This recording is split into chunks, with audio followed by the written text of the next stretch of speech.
मुरली विजय, शिखर धवन, पुजारा, विराट, रहाणे, रोहित, जडेजा, धोनी, अश्विन, उमेश यादव, भुवनेश्वर कुमार, मोहम्मद शमी, ईशांत शर्मा। कुछ याद आया? ये एक वो जनरेशन है जिसने सचिन तेंदुलकर, द्रविड़, लक्ष्मण, जहीर और भज्जी के बाद इंडियन टीम की कमान संभाली। और अब उस टीम के ओनली एक्टिव मेंबर हैं रविंद्र जडेजा, जिन्होंने हाल ही इंग्लैंड सीरीज में शानदार परफॉर्मेंस के बाद ये दिखा दिया है कि उनकी पिक्चर अभी तो बाकी है। लेकिन बाकी खिलाड़ी जैसे चलती गाड़ी से साथ पीछे छूटते हुए पेड़ बन गए हैं। कुछ रिटायर हो चले हैं और कुछ की वापसी की पॉसिबिलिटी लगभग नामुमकिन है। और रिटायरमेंट की इस कड़ी में अगला नाम है चेतेश्वर पुजारा। मॉडर्न डे की फटाफट अप्रोच वाली एरा में पुजारा ने ओल्ड स्कूल बैटिंग से न केवल अपना अलग लेवल बनाया बल्कि कई मौकों पर टीम को भी बचाया है। पुजारा के सौराष्ट्र से इंडियन व्हाइट्स तक के सफर पर आज हम आपको लेकर चलने वाले हैं और साथ में कुछ उन चुनिंदा मोमेंट्स की भी बात करेंगे। पुजारा ने इंडियन टीम को बड़ी मुसीबत से बचाया। नमस्कार, मेरा नाम है अनुराग सूर्यवंशी और आप देख रहे हैं क्रिक माइंड। वीडियो में आगे बढ़ने से पहले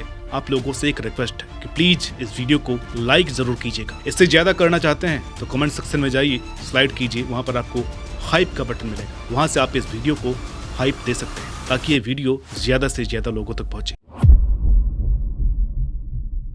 19 दिसंबर 2013 जोहान्सबर्ग। इंडिया का स्कोर है 93 पर 2। सामने डेलस्टेन, मौने मॉर्कल और वर्नन फिलैंडर। उस टाइम दुनिया का सबसे खतरनाक पेस अटैक वांडरर्स की पिच में उछाल था। गेंदें सिर के पास से सीटियां बजाती हुई निकल रही थी। ऐसे माहौल में 25 साल के पुजारा आते हैं क्रीज पर और अगले 270 गेंदों तक वो सिर्फ टिकते नहीं बल्कि एक जंग जीत जाते हैं। उसके 153 रन बनाने के बाद दुनिया को समझ में आता है ये कोई साधारण इनिंग्स नहीं थी। इस पारी में पुजारा की ग्रिट ने एक मैसेज दे दिया था कि डिफेंस भी अटैक क्रम का एक जरिया बन सकता है। राजकोट के एक छोटे से घर में चेतेश्वर पुजारा के फादर अरविंद ने चेतेश्वर को सीधे बल्ले की टेक्निक सिखाना शुरू की। नरम गेंदें रोल करके घंटों नेट्स में प्रैक्टिस करवाई, साथ में प्रेयर और योगा सेशन, ताकि शरीर के साथ साथ दिमाग भी मजबूत बने। और यही मेंटल स्ट्रेंथ आगे चलकर पुजारा की सबसे बड़ी पहचान बनी। 2005 में सिर्फ 17 साल की उम्र में पुजारा इंडिया अंडर 19 के लिए इंग्लैंड के खिलाफ खेलते हैं और 211 रन ठोक डालते हैं। इंडिया मैच पारी और 137 रन से जीतता है। अगले ही साल अंडर 19 वर्ल्ड कप में उन्हें प्लेयर ऑफ द टूर्नामेंट का अवार्ड मिलता है। लेकिन उस टाइम भी साफ था ये लड़का बाकी सबसे अलग है। जहां बाकी लोग छक्के चौके मारने के सपने देखते थे, वहीं पुजारा की एक ही दीवानगी थी, क्रीज पर टिके रहना। दिसंबर 2005 में उन्होंने सौराष्ट्र के लिए फर्स्ट क्लास डेब्यू किया था, सिर्फ 17 साल की उम्र में। किसी को अंदाजा भी नहीं था कि वो लीजेंड का जन्म देख रहे हैं। 2008-9 आते आते पुजारा ने ट्रिपल सेंचुरी ठोक दी और 302 नॉट आउट उड़ीसा के खिलाफ। और वहीं से साफ हो गया ये सिर्फ टैलेंट नहीं है, ये डेस्टिनी है। लेकिन असली टेस्ट तो अभी बाकी था। 9 अक्टूबर 2010 M Chinnaswamy stadium Bangalore, Australia India दौरे पर आया हुआ था। उनके पास मिशेल जॉनसन जैसा धाकड़ पेसर था और इंडिया की बल्लेबाजी उस टाइम क्राइसिस में थी। बीवीएस लक्ष्मण इंजर्ड थे, युवराज सिंह ड्रॉप हो चुके थे और धोनी को नंबर 3 पर कोई भरोसेमंद चाहिए था। तभी एंट्री हुई पुजारा की और वो 4 रन बनाकर मिशेल जॉनसन की गेंद पर एलबीडब्ल्यू आउट। सिर्फ 3 बॉल और ऐसा लगा जैसे डेब्यू खत्म। लेकिन दोस्तों, चैंपियंस आराम के पल में नहीं बनते, वो एडवर्सिटी की आग में ढलते हैं। दूसरी पारी में जब इंडिया को 207 रन चेज करने थे, धोनी ने एक मास्टर स्ट्रोक खेला, पुजारा को नंबर 3 पर भेज दिया, राहुल द्रविड़ से भी ऊपर। और जो हुआ वो किसी पोएट्री इन मोशन से कम नहीं था। उन्हीं मिशेल जॉनसन के खिलाफ जिन्होंने उन्हें 4 रन पर आउट किया था, पुजारा ने 89 गेंदों में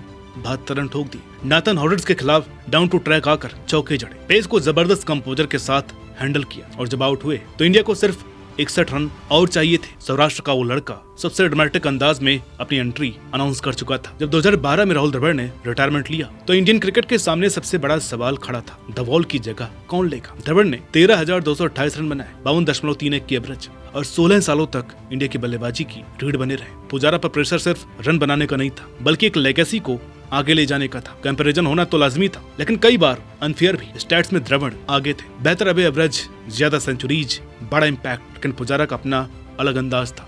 जहाँ द्रविड़ क्लिनिकल थे, पुजारा ऑब्सेसिव थे। जहाँ द्रविड़ मेथोडिकल थे, पुजारा मेडिटेटिव थे। 2017 में रांची में ऑस्ट्रेलिया के खिलाफ उनकी 525 गेंदों की मैराथन इनिंग्स ये साबित कर गई कि वो नेक्स्ट द्रविड़ बनने नहीं आए थे, वो ओनली पुजारा बनने आए थे। 2013 तक सिर्फ 25 साल की उम्र में उन्होंने 3 फर्स्ट क्लास ट्रिपल सेंचुरीज मार दी। ये कारनामा करने वाले वो दुनिया के सिर्फ 9वें बल्लेबाज बने। उनकी स्कोर बनाने की भूख कभी खत्म नहीं होती थी। जब मॉडर्न क्रिकेटर T20 फॉर्मेट से इन्फ्लुएंस हो रहे थे, पुजारा ने खुद को ओल्ड स्कूल ही रखा, यानी कि हर गेंद को रिस्पेक्ट के साथ खेलना। मैंने कभी किसी बल्लेबाज को गेंद इतनी करीब से देखते हुए नहीं देखा। ये कहना था जस्टिन लैंगर का, जिन्होंने पुजारा की कंसंट्रेशन को सचिन तेंदुलकर और द्रविड़ जैसे लीजेंड से कंपेयर किया। चेतेश्वर पुजारा के खेल में हमेशा एक अजीब सी स्टिलनेस रही है। ये स्टिलनेस इनएक्शन वाली नहीं थी, ये इंटेंट वाली थी। पिछले 10 सालों से भी ज्यादा टाइम तक वो क्रीज पर ऐसे खड़े रहे जैसे बॉलर से लड़ नहीं रहे हों, बल्कि टाइम से नेगोशिएट कर रहे हों। उनकी हर लीप, हर ब्लॉक, हर छोटा सा पुश, ये सब एक रिमाइंडर था कि टेस्ट क्रिकेट की असली खूबसूरती इसमें नहीं है कि कितनी जल्दी जीता जाए, बल्कि इसमें है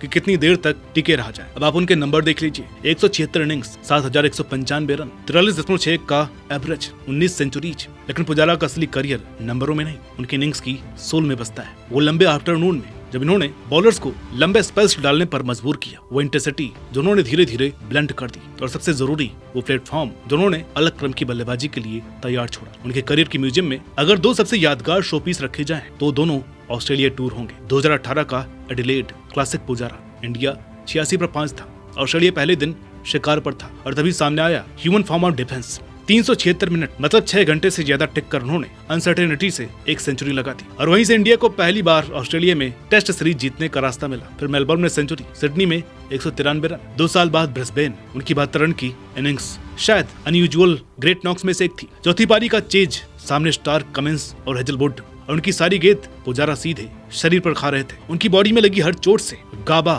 गूंज रहा था, जैसे इंतजार हो रहा हो कि पुजारा सरेंडर करेंगे, लेकिन सरेंडर नहीं हुआ। इंग्लैंड में हालात और टफ रहे, औसत नीचे गिरा, लेकिन वहां भी उन्होंने अपनी छाप छोड़ी। 2018 साउथहैम्पटन टेस्ट में जहां पूरी टीम जूझ रही थी, उन्होंने 6 घंटे क्रीज पर खड़े रहकर 132 रन ठोक दिए। अगले बेस्ट थे विराट कोहली, 46 रन। बस आप यहीं पर फर्क समझ लीजिए। होम सॉइल पर उनका ग्राइंड और भी खतरनाक था। 2012 अहमदाबाद में इंग्लैंड बॉलर्स को 500 मिनट से भी ज्यादा खड़ा रखा। उनके सारे प्लान्स मिस मीट बन गए। पुजारा वहां पर ईंट की दीवार जैसे थे जो हिलती नहीं। 2017 में बेंगलुरु में उनकी 92 रन की इनिंग्स ने इंडिया को सीरीज बराबर करने का रास्ता दिखाया, और फिर अगले ही हफ्ते ऑस्ट्रेलिया को 525 गेंद डालनी पड़ी उन्हें आउट करने के लिए। क्रिकेट में सक्सेस अक्सर टेम्परेरी होती है, लेकिन ग्रेस से गिरना बहुत ब्रूटल होता है। 2021 ऑस्ट्रेलिया सीरीज के हाई के बाद से ही पुजारा के करियर का दर्दनाक डिसेंट शुरू हो गया, और 2023 वर्ल्ड टेस्ट चैंपियनशिप फाइनल उनके लिए स्वान स्वांग साबित हुआ। उस मैच में 14 और 27 रन की इनिंग्स और इंडिया को मिली क्रशिंग डिफीट, जिसने सब कुछ टेस्ट क्रिकेट को दिया।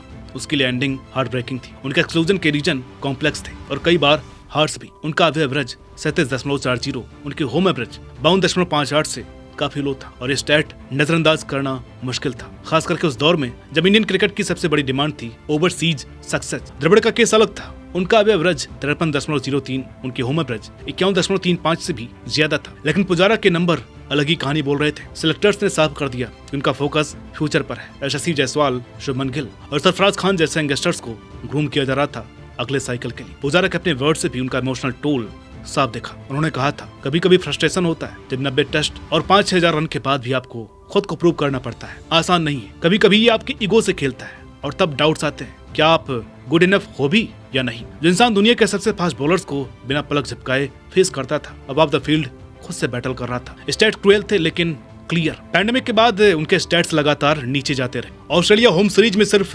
181 रन, 5 टेस्ट में एवरेज 25.85। वहीं सेलेक्टर्स का माइंड बन गया, अब फ्यूचर यंग प्लेयर्स का है। लेकिन अक्टूबर 2024 तक भी जब इंडिया ने ऑस्ट्रेलिया टूर के लिए स्क्वाड अनाउंस किया, पुजारा ने साइलेंस तोड़ा। उन्होंने एक क्रिप्टिक मैसेज डाला, सो टुडे स्ट्रॉन्ग टुमारो, मतलब उम्मीद अब भी जिंदा थी। वो अभी बिलीव कर रहे थे, अब भी फाइट कर रहे थे, लेकिन कॉल कभी नहीं आया। आज जब हम चेतेश्वर पुजारा को अलविदा कह रहे हैं, हम सिर्फ एक क्रिकेटर का नहीं, हम एक एरा का अंत देख रहे हैं। वो पुराने जमाने के टेस्ट क्रिकेट और मॉडर्न गेम के बीच का ब्रिज थे। एक रिमाइंडर कि कुछ virtues, patience, technique, mental toughness हमेशा के लिए रहते हैं। उस वाइड आइड टीनेजर से लेकर उस वॉरियर तक जिसने गाबा में 11 बॉडी ब्लोज झेले, पुजारा की जर्नी क्रिकेट की सारी खूबसूरती को बयां करती है। उन्होंने हमें दिखाया कि हीरो हमेशा छक्के नहीं मारते, कभी कभी हीरो बस ये दिखाते हैं कि वो आउट नहीं होंगे। एक ऐसी दुनिया में जो जल्दी जल्दी नतीजे और इंस्टेंट ग्रेटिफिकेशन को ज्यादा वैल्यू देती है, पुजारा क्रिकेट के मेडिटेशन मास्टर थे। उन्होंने हमें सिखाया कि पेशेंस में भी पोएट्री होती है, ब्लॉक करने में भी ब्यूटी होती है, और सिर्फ क्रीज पर बने रहना भी करेज है। जब हर कोई उम्मीद कर रहा हो